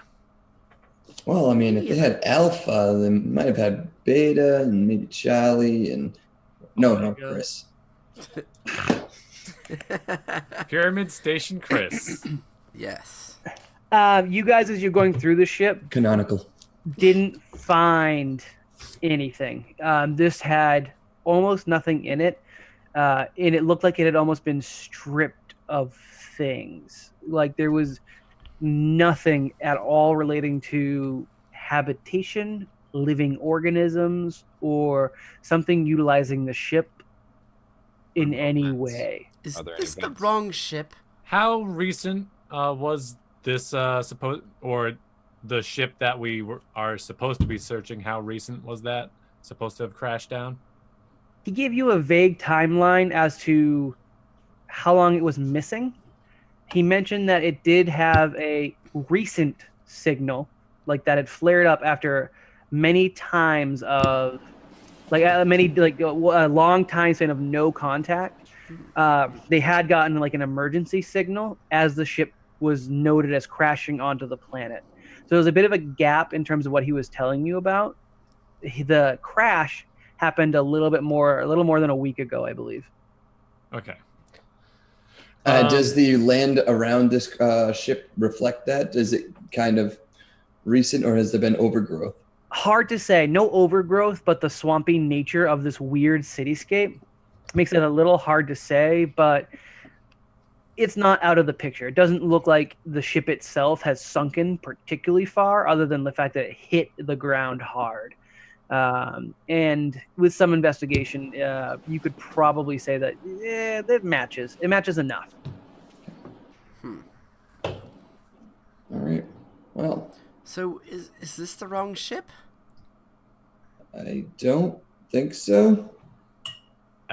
We didn't really have much to go off of. We could say this is a ship. If it's the ship, who knows? Two options. You guys can take pictures with your data pads of the ship. You can try and get info from the magistrate when you have some time, say back on your ship. You could also remember that the Formian you spoke to over the Dragonkins data pad did mention that he got everything he needed. That might do it. Gotcha. Let's take some pictures regardless. Mm-hmm. Yeah. Prove that we've been here, what we saw, you know? Yeah, part of your contract was finding what happened to the ship as well. That was technically the minimum success for the job. The book is the goal and is what actually gets you guys decent money. Yeah. I will say that you have no reason to believe the book was actually on the ship. Gotcha. There's literally nothing. Unless there was like a rucksack tucked somewhere that the Formian stole, it doesn't seem like that's likely, because it would have to have been somewhere that wasn't destroyed in the ship, and the ship's pretty rough. All right. Does We it? still have the data pad, correct? Yep. So before actually doing it, bring up to the group, do we want to contact, and I'll hold the the data pad, this guy to see if the Vesk was his third friend. The guy's for it. name that you're talking about was Sisken the Hiveless. I got that. And that would have been maybe No. Coral. I immediately say, That was Coral. if we're gonna Alright. do that, we're gonna do that someplace else. Remember, there's like 20 more of these damn things coming at us. I want to Is- check to see if there's like maybe, you know how in like the Millennium Falcon there's like the Smuggling compartments. yeah. Want to see if there's any of those hanging around. It was a very basically designed ship. I will say, in your looking, maybe you go prying a little bit more. You only find some old model cred sticks. It looks like they were tucked in like somebody's foot locker from a decade ago or more. But even then, the foot locker looks like it's like a very small.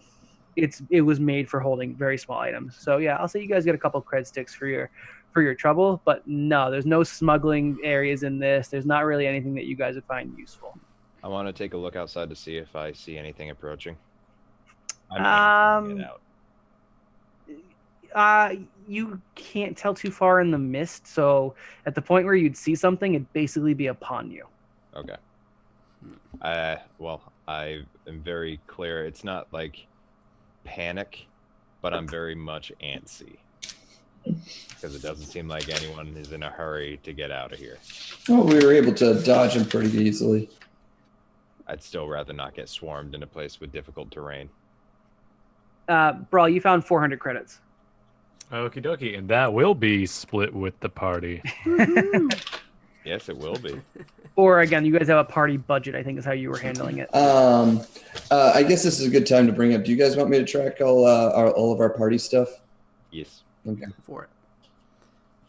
because I'm not gonna do it. Okay. Seeker's very confused because doesn't really know what to do now.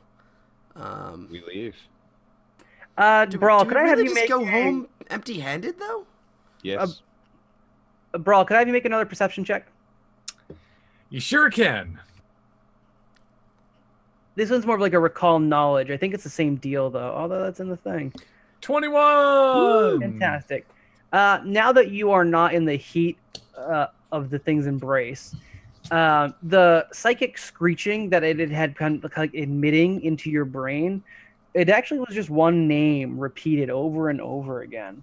And it was screeching Zaretta over and over into your head. We know that person. Yeah. You was didn't with hear it. the- You guys did not hear that.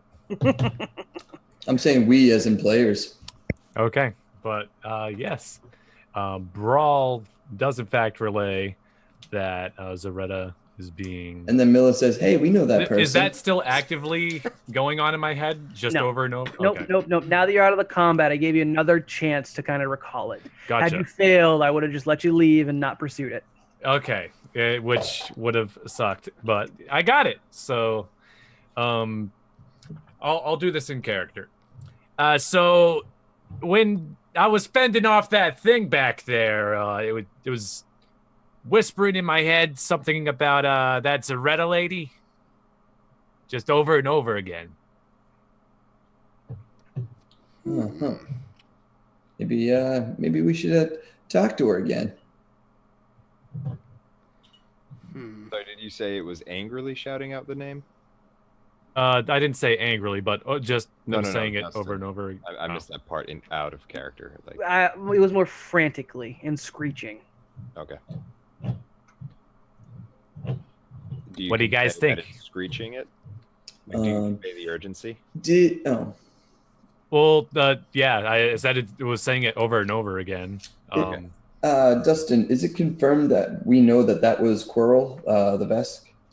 I'll say that when you guys kind of searched the body, looking if he had anything useful on him, like he a had name tag? yeah, like a nameplate on his suit that Mhm. says Quarrel on it. I will say on spacesuits, as long as it's your spacesuit and it's normal, your name, you apply it to it. The reason for that is oftentimes if you're ever like needed, like out in the suit with your helmet up, you're not really able to tell who's who, and that gets kind of confusing. So naming on your clothing is very commonplace. Cool. If you were being undercover, if you weren't in your spacesuit armor, then the name wouldn't be there. But in terms of most people travel around in their suits. Gotcha.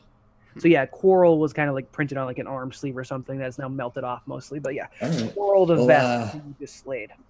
Well, we can go talk to her and bring up that that coral might have something to do with her or something like that. I don't know. We can kind of throw stuff at the wall, see what sticks. All in favor of getting back to the town. So Yeah, what- I just Yes, think of a- yes, right. We're doing it. We're doing it. Good. And now, Miller holds out an outstretched hand to Rye. Starts to drift off as I start coming back to normal. What was that? Miller holds an outstretched hand to Rye. I pound it. Yeah, what are the rest of your grenades? Onward and outward, and I start walking down the ramp to leave the ship. Oh, one of these days, Rye's gonna kill you guys. Hey, Rye. Rye, you're looking a little heavy. Oh, Are you gaining weight? Excuse me. Yeah, like that trip did a number on you, huh? In Like in character for Rye, Rye, you have secretly been dealing with some increases in weight. You've noticed in those 4 days you were in the room, you did actually start to feel a little bit heavier. And I assume you weigh yourself on the regular, so the scale was reading that you were coming in a bit heavy. You're looking a little on the heavy side.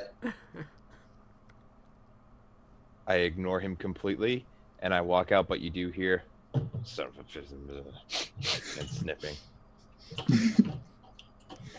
You guys are able to, without issue, make it back to the town. What happens is you guys work your way through the swamp. You take a slightly off vector approach or exit to your approach. You notice that the collection of undead technological creatures are still slowly wading through the swamp water. You guys are able to get past them, even if you guys alerted them, which I assume Brawl does. You guys are able to get by. They're just so slow that running around them gives you no concern. If they were outside of the swamp, they'd be a little bit more of a concern. I will admit to that. Yeah, we'd have to walk at a slightly faster pace.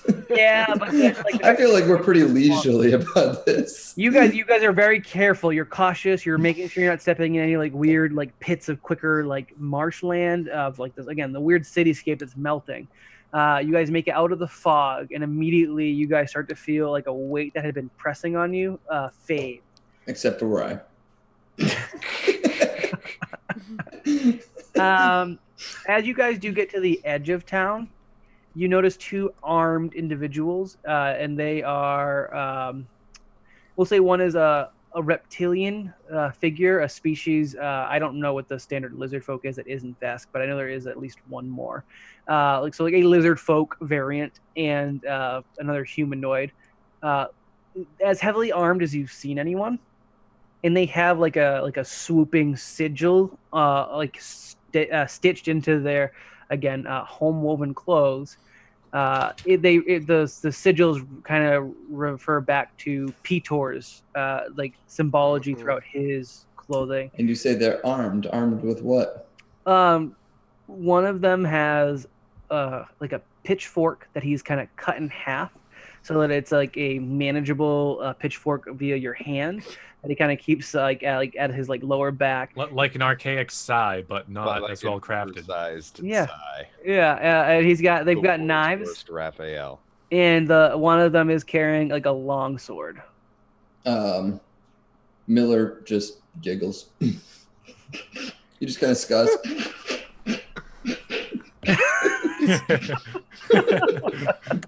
All right, guys, let's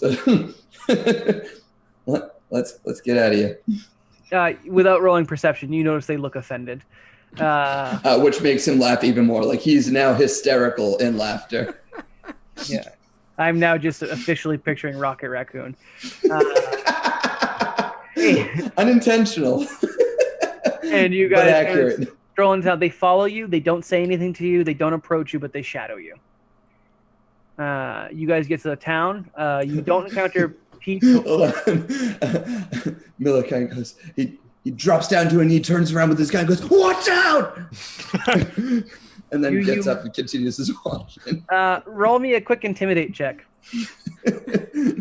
Do any of these guys look familiar? It's this plus 1, 14. 14. Let me give 2 rolls here just real quick. Maybe some situational stuff because I have a gun in hand. One of them stands resilient. The one we're carrying the long sword. The other guy drops his pitchfork thing and books it in the other direction. Miller just continues laughing. Yeah, and he just screams out, "Nope, nope, nope, nope!" And Seeker looks around. Wait, what? I wipe more viscera off of my forehead.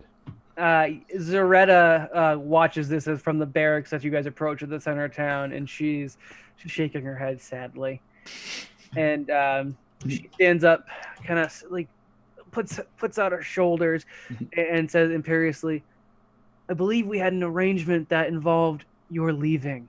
Were those your gads? No, those were Petor's men. Mm. She rubs it in her nose as you mentioned them. Yeah, well, now we're back. We have a bit more business with you. You're disturbing the peace. What do I need to do to get you out of here? We encountered a wet nap. Can I please have a wet nap?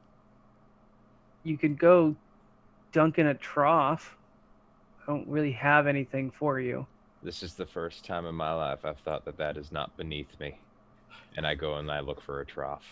You find like their livestock watering area. Yeah. You're able to If that's in Star Wars, you're washing yourself in really kind of grimy water. If that's close enough, Zero's gonna take a picture. As an information broker, I'm gonna say, yeah, you totally get that picture, and you say, dang. Yeah. Is that going on Spacetagram? No, you actually, actually I've folder immediately labeled Or black. Facebook. I sent a copy to Miller. Nice. So as Favoriting that Rye one. audibly washes himself in animal backwash, what do you guys say to Zaretta, who just wants you to leave? I'll be really clear. She's a smart woman. She knows very well that if they threw the entire town's worth of weapons at you, it's not likely that they would win just because of how armed you guys are. Mhm. Their weapons don't really have much effect on your armor. Yeah, and they have no armor to speak of. Yeah. Brawl was saying something. Well, Knuckles. Why don't you tell her what you heard? So, out in the swamp, we encountered these undead creatures that the How about townspeople we have told show us her about. pictures? We all All took right. pictures of the ship and the vest. I hear him say that, and I see my picture on the data pad. I'm like, No, you don't. I'm not silly enough to show you that folder. fine, don't give me a moment of comedy. That's He the has a folder whole labeled folder. prom. Yeah. What is it? Not that actually Miller knows, but back when we were all going to the academy, I hacked the computers and have information on everyone. Actually, Miller does know. That's He actually helped. You don't know Not that. much I on helped. me. That's not nice. Frankly, that's kind of creepy. That's fine. Are you showing Zaretta the pictures? Let's do it. Of the ship and the vest. Of the Vesk, she has no reaction to. She's like, I told you undead came to the town. Yeah, looks about the same. This undead, as I was fighting it off valiantly, of course. You It mean when it hugged you. no, I was keeping it in place. That's true. It whispered your name to me. That's not what happened. But fine. Yeah, it is. Not exactly. But please continue. As far as he's concerned, it is. Brawl's not very good at perception. And he doesn't know just what happens. he just took like a -2 to all of his intelligence and diplomacy stuff, so it makes sense. Yep, this makes complete sense to him. That's okay. That's what he's gonna say, though. She just shrugs and says, I don't know any Vesk. When you show her a picture of the ship, however, her face completely changes. It like drops. Her color turns pale. Her skin's already pale from the nature of the no sunlight, and it becomes even paler. And she actually sits down on the steps going up into the barracks building that she's meeting you outside of. Mila sits down next to her. Sounds like a good thing to do. And she says, "Oh." I walk back around the corner. Can I have a dry towel? Please. Use bra. No. Actually, is there anyone nearby me wearing those woolen cloth? Everyone but You mean me, I think. clothes? Everyone wearing clothes. Yes. Here, Ryan, Is come here. anyone near me wearing clothes? I'm gonna grab Ryan. I'm gonna take him away for a second and let him use the shitty cloth, spoopy cloth that I was wearing. Yeah, all right. And while I'm Seeker takes over there, however, I'm going to You're not taking my kind of grenades. sneakily detect magic towards Zaretta. Is sneakily an important part of this? Well, I mean, I'm not making it apparent that I'm sitting there going with my arms outstretched. Is that how you normally know. detect magic? Huh? That's what I assumed that he does. Yeah, I mean, It hold sounds my like hand up something. or something. Sounds you know? like something Seeker would do. You know, like just an exaggerated. Yeah. Kind of like But, I Ed mean, you from know. Full Metal. I don't know, from Cowboy Bebop. Magic, basically. Yeah, in my mind. Ed, I've yeah. always- I guess they did get rid of like components, like some somatic components and stuff. So I I've guess you always don't seen need him to. as the necromancer from the Venture Brothers, Dr. Orpheus. I don't. That one goes over me. What I see now is like you try to be sly, but because you're so stylish, you still do like a little anime, like whoa. Yeah, and yeah, you detect no magic. There is no magic in this entire town. Okay. All right, and then I rejoin everybody after he's done. Yeah. Sorry, Pat. I need to just go over there, but you can continue if you wanted to. Did anyone want to talk to her? She's not responding now. Yeah, I'm kind of sitting next to her. I'm like, yes. What's going on? What do you know about the ship? Give me a diplomacy check. My diplomacy is all right. So this plus 2, 12. It was from Pyramid Station Beta. That's about all we got too. Where's Pyramid Station Beta? We never heard of it. She gestures airily up into the sky and says Oh. nothing more. Your diplomacy Thanks. check got you nothing. We're gonna need a little bit more than that. You see, I got a little bit hurt.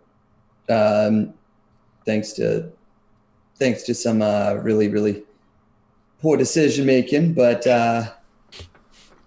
I'm not a happy camper, and I kind of want to leave here, but I need a little bit more information. The appeal of Miller doesn't seem to be working. Does anyone want to try and step in with either another diplomacy or even Yes. possibly an intimidate check? I'm gonna walk up and I've got somebody's shirt that is now drying off my hair, but it's not the shirt that Seeker gave me. And I put it down and It's Stevenson's. I try Anything for you. high five. And I just dry off my hair and I throw it to the side.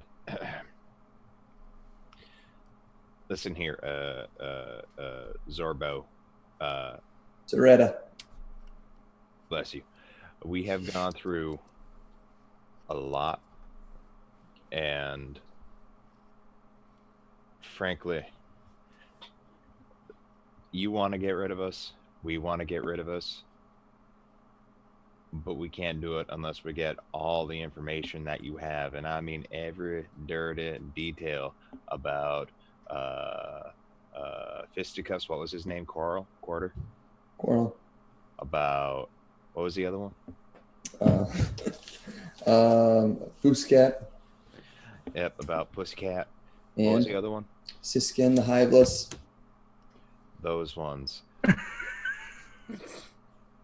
If you give us what we want, we can just go, and we won't even beat up Petor. If you don't tell us, we're just gonna stay here and be a pain. Cause look around. And we still won't beat up Petor. Probably gonna mess that guy up some fierce. He's not happy. I'm not happy. Just let us. Just give us what we need. Roll diplomacy. I'm giving you a bonus, and this is more of a just how she's going to give you the info. Helpfully. Wow. Come at me. 34. Oh, okay. Tears well up in her eyes. One even makes its way down her face, and she says, "I wasn't born on Revil. Not many people here were. At least half of us were born elsewhere. I'm from Pyramid Station Alpha. I was, many years ago, a scientist. I was a part of a team. You are in the wrong place. Sorry, continue. I was a part of a team sent to Pyramid Station Beta, a half-complete space station that was off any records. It looks like that was probably the structure that broke this planet, was using the resources to try and start another space station. Whatever madness drove the people of this planet to just keep throwing their resources into space created Alpha and part of Beta. It was some deal with the Border Space Union. They were looking to create an academy or something affiliated with Pyramid Station Alpha. They needed a location. We were sent to complete the station to a level that was functional and serviceable, and we were supposed to get it self-sustainable before letting the Border Space Union take over. I, almost 15 years ago now, was sent down to the planet Revil to help foster some relations on the planet. Turns out that was mostly a waste of time. And to help with the self-sustainable aspect to get us started. Accidentally formed this little village over the first 5 years I was here. And that's when we lost contact with Pyramid Station Beta. Our transport, the third shuttle, it died. It hit an electrical storm when we came down. It was fine. It was never a concern because there's at least 2 other transports on the station. But yeah, we lost contact with them, and I've been here ever since. Might I ask a question? Follow up? Yeah. Okay. Do you enjoy life here? I ain't leaving if that's what you're asking. Do you have coordinates? These people need me, and they're not leaving. Do you have coordinates to where Pyramid Station Beta used to be? No. I don't remember stuff like that, but you can get it from Stevethan. I know he still pings them from time to time. That boy. Was Stevethan with you? No, that boy's native. What kind of place was Pyramid Station Beta? Honestly, we call it the Foundation Station. It looked like they were trying to build a traditional pyramid, which is to say walled completely with a wide base to a pinnacle at the top. They only ever created the first floor of the station, and even then we had to finish off parts of it. We, at the time I left, were just getting it going as a research station. We were getting some hydroponics going, and that was about my involvement. I came down here to see if we could use the land down here to cultivate anything else. And you just ended up getting zomboed. I don't have any idea what that means. We knew Pyramid Station was lost when we stopped getting contact from them. I gave the radio to Stevenson when enough time had passed and I knew I wasn't going to hear from them anymore. I had people up there, but I assumed they were all dead. And just because I feel as though I have to all the time, I'm gonna do a sense mode if I get a 20. She's keeping some of the particulars from you as to maybe her involvement with the station, and she's skirting around like what people she has up there. Excuse me, but otherwise she seems sincere. All right, Zaretta. There's a chance that we might be going to go, looking for it. If we do you want me to bring anything up there for you? Do you want me to look out for somebody? Do you want me to say hi to a loved one?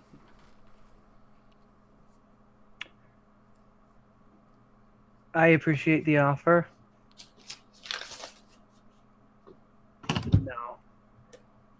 If she's not truly dead, then she's one of those things you found in the swamp, or like one of those things you found in the swamp. I don't know who the she is, but on the off chance that she isn't, do you want me to say or give anything to her? Or if she is one of those things and you want me to, do something about it, do you want me to bury something with her? Oh yeah, he's wicked merciful. You turn like the trickle of tears into like silent sobbing. You've caused her to cry more. Seeker sees this, and his circuits go a very, very deep blue, and he just starts busting out crying. Oh, okay. God, So I thought this was going to sad. be Aaron all over again, your other Pathfinder character. Nope. Okay, so you are upset. He's just bawling his eyes out. I will say she's being very stoic about it, despite talking about something that's very sensitive. But yeah, your kind offer or your overly probing offer, merciful, you set her off. Is a little forward. She's not. She's reserved. I'm a businessman. She's just shaking her head. She doesn't want any contact with it. She knows. She's known the answer for probably almost 20 years. She's not looking for more. And I forget. Did we already ask her if she knows anything about the book? No, we avoided that. We avoided that. I don't remember specifically. However, had you asked, she would have said the same thing she told the other mercenaries, and she has no idea what they're talking about. No. All right. So Miller just kind of gets up on his feet, kind of dusts off his legs. All right, I'm gonna go talk to Stevenson. Ryan, let's go. I'm going to pause you guys there. You're going to get the coordinates just fine. He has them. He tries to message them every, he has like an annual ceremony where he offers to send them out, like send messages out. I have an offer for him, by the way. Give me the offer. But otherwise, you guys, I'll skip forward. You get the info. You're able to go to the ship and take off as needed. But what are you doing? Anything you need to do before you get off the planet, please do so now. We'll start with Rye. So I walk up to Stevathan after all Stevathan. Stevathan. Sorry to our resident actual Stevathan. So I walk up to Stevathan and I say, and I drop all pretense with the redneck voice, and I approach him with my usual pompous voice. So, I almost said Stevathan again. Stevathan. Stevie baby. Does he react to Stevie baby? You call Stevathan Stevie baby. He glows a little bit at your nickname. So, no southern accent. So, I wanted to make an offer. If you're interested. It seems that whilst maybe you harbor some love for Revil, it might be the case that how would you feel about leaving this place? Sold. What a sell. Great. I will send you packets, the onboarding information. Welcome to Reichoren LLC. Come on. Bamo. You have direct coordinates. You don't have to write them down or anything. He'll happily type them into your ship for you. You guys have acquired another pseudo crewmate. As we're leaving, Hold on. We're probably going to want to grab some eggs. Do they have eggs here? Do they have that technology? I assume that's all they have. They don't just have eggs. You are able to get egg byproducts and egg-like products and other supplies. You are able to restock the ship's food. Okay, I did not want that to be a thing, Dusty. Yeah, that's actually incredibly fair. Yeah. Because you are. I can see it in your face. I could see it in your face. He was waiting for it. Yeah, you guys went into space without food. TPK, roll new characters. Yep. Oh, I already rolled a new character. Over 4 days travel? I did. I don't think we would have died over 4 days. You guys tried to kill me. Rye would have, but that's fine. Continue. Do you guys have anything else you need to do before you get off the planet?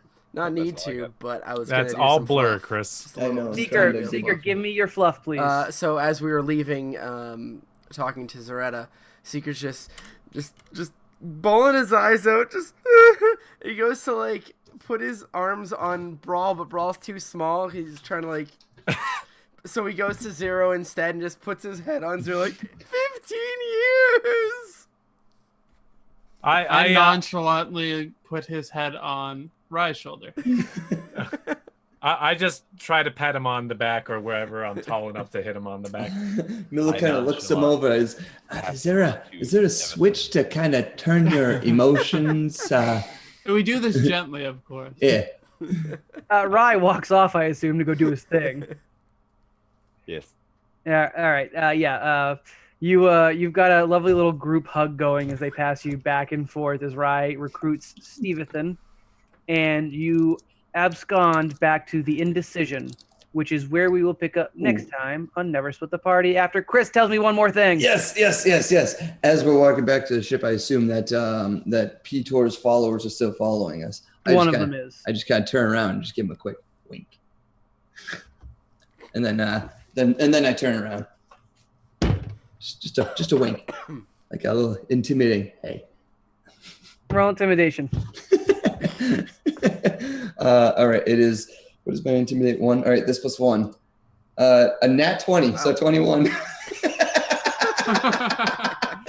Of all the things to get a nat 20 on, it's a wink. He doesn't quite drop his weapon as much as like any pretense of holding it is done. He's now like hanging it limply to his side, and he kind of just turns as if he wasn't following you guys, like totally not smooth, and just walks off in a different direction. Awesome. Cool. All right. I'm happy. We will let that one go there. As we're closing out, I just want to remind people, if you guys are not, please follow us on Twitter. We're almost at our 250 followers goal. Find us in our Discord where you can pitch us ideas or just chat with people. You can also find us on Facebook, though we don't use that for much other than the fact that it is Facebook.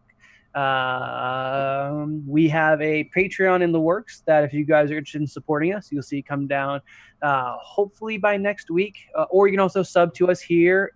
Don't forget Stream Boss if you guys missed it at the beginning of this episode. Still looking decently strong when you guys get that down. That is the pending Krellis encounter. And for next time, I just want you guys all to remember, never split the party. Yeah. Me.